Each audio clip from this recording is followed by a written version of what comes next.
Gatliff, bonjour.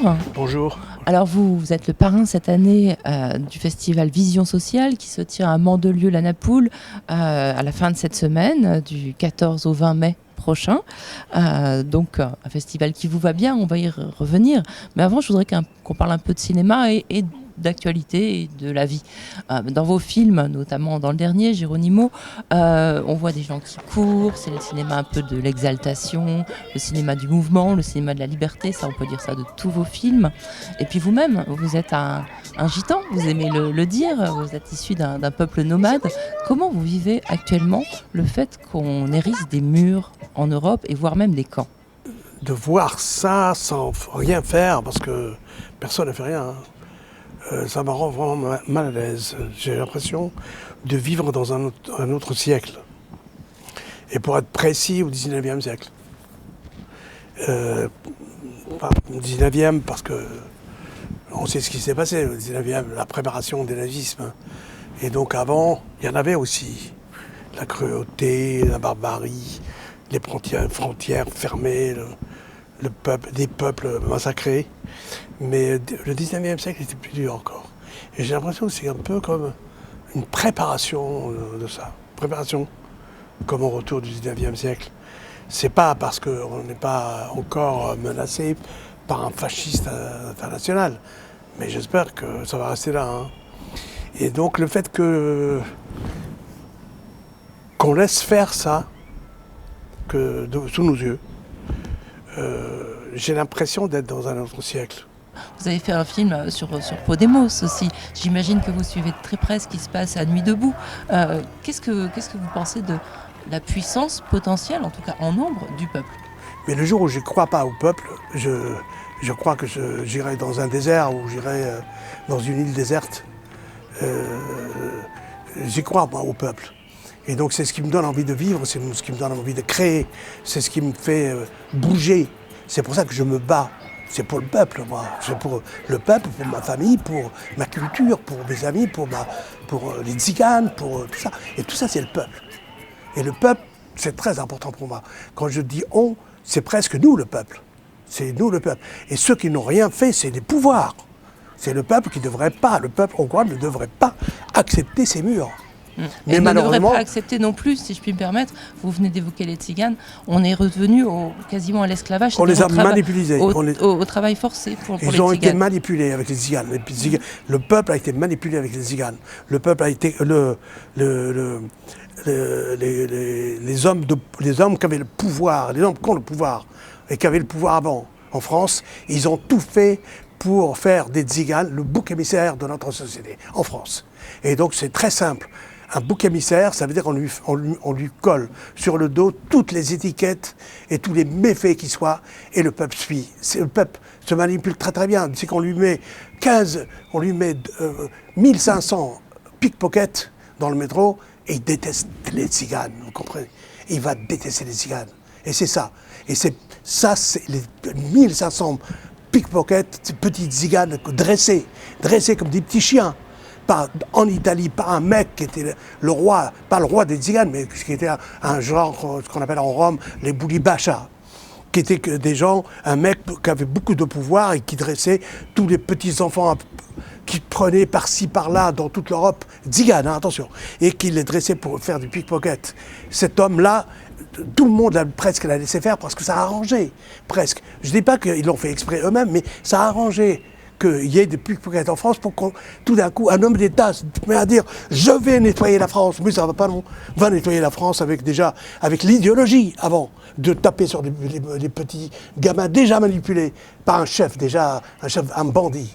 Et donc, c'est-à-dire, je vais vous dire quelque chose, c'est que les grandes puissances ont toujours besoin de faibles pour se faire admirer, pour être victorieux.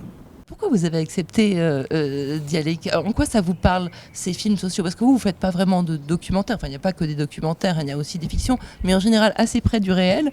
Vous avez une vision du réel un petit peu parabolique, c'est-à-dire que vous n'êtes jamais dans la narration très réaliste des choses.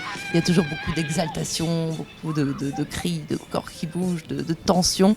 C'est toujours très parabolique. Est-ce que le cinéma social, les films qu'on va voir comme Merci Patron, comme Fatima, comme Des Lions justement, ce film sur une grève victorieuse, en quoi ces films vous ont plu et vous parlent? Parce que c'est un peu mon combat depuis très longtemps. Mon premier film, c'était un film social, c'était Les Princes. C'était Les Princes.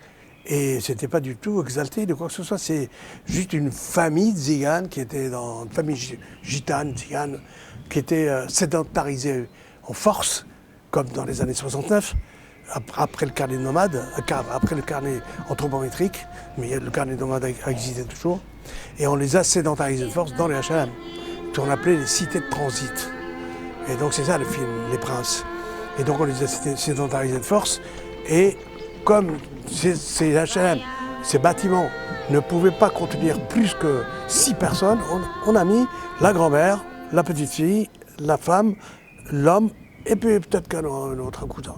C'est tout. C'est tout ce qui pouvait contenir ces appartements-là.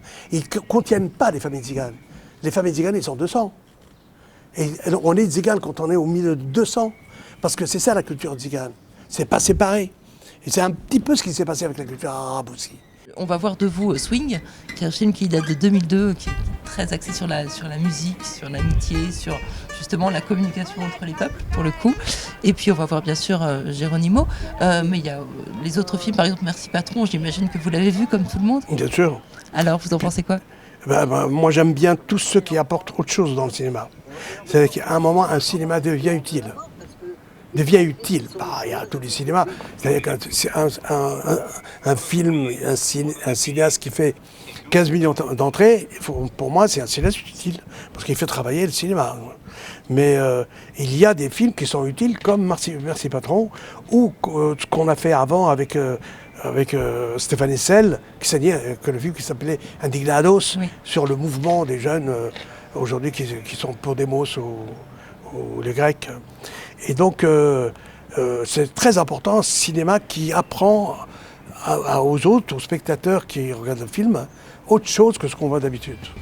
Qu'est-ce que vous attendez, vous, de ce festival? Qu'est-ce que vous comptez y faire? Qui vous comptez y rencontrer? Non, pour tout vous dire, j'ai vu pas mal de films déjà.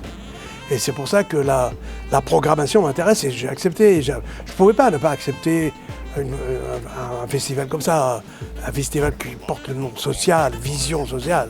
Je peux pas ne pas l'accepter. Quand on m'a parlé la première fois d'être parrain, justement, je parrain d'aller là-bas et de rencontrer tout le monde et voir les films et tout, j'étais très pour parce que vu ce qu'on m'a raconté de l'histoire de ce festival, c'était tout à fait dans mon créneau, dans ce que j'aime.